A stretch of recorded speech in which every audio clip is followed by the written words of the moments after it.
गृहराज्यमंत्री योगेश कदम आपल्यासोबत आहे. आपण त्यांच्याशी बोलणार आहोत. अशोक खरतला करण्यात आलेली आहे. बरंच आक्षेपार्ह साहित्य त्याच्याकडून सापडलं आहे. व्हिडिओज सापडलेत 58 आणि शिंदेंचं सुद्धा भविष्य सांगत होता. रुपाली चाकणकरांसोबत त्याची जवळीक होती, तिथे पण तो जायचा. बऱ्याच माहिती आता समोर येतात. किती भयंकर आहे सगळं प्रकरण?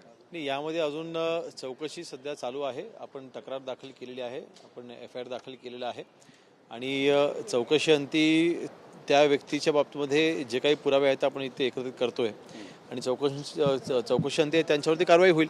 आणि ही कारवाई करत असताना शेवटी जे काही एव्हिडन्सेस सापडतील त्या एव्हिडन्सच्या आधारे त्याच्यावरती कारवाई होईल. महिला अत्याचाराच्या घटनेमध्ये वाढ होते. विरोधक म्हणतात सरकारला स्वरसूतक नाही आहे. महिला सुरक्षेचा प्रश्न ऐरणीवर आहे. नाही, मला वाटतं एका घटनेमुळे सरकारला पूर्णपणे याच्यामध्ये दोषी ठरवणं हे चुकीचं राहील.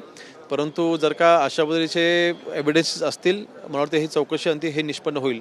चौकशी पूर्ण झाल्याच्यानंतर याच्यावरती कारवाई केली जाईल. उद्या गुढीपाडवा आहे. गुढीपाडवाच्या तुम्हाला सुद्धा शुभेच्छा. आणि तुमचा नववर्षाचा संकल्प काय?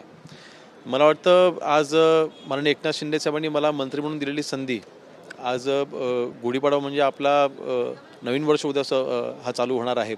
आणि नवीन वर्षामध्ये मंत्री म्हणून माझ्याकडून जास्तीत जास्त कोकणवासियांची सेवा व्हावी, महाराष्ट्राची सेवा व्हावी आणि अजून तत्परतेने कार्य करण्याकरता जे काही नवीन उपाययोजना करण्यासाठी मला परमेश्वराने सद्बुद्धी द्यावी, एवढीच फक्त इच्छा आहे. बातचीत केल्याबद्दल कॅमेरा पर्सन योगेश गुरवसह गिरीश गायकवाड, TV9 मराठी, मुंबई.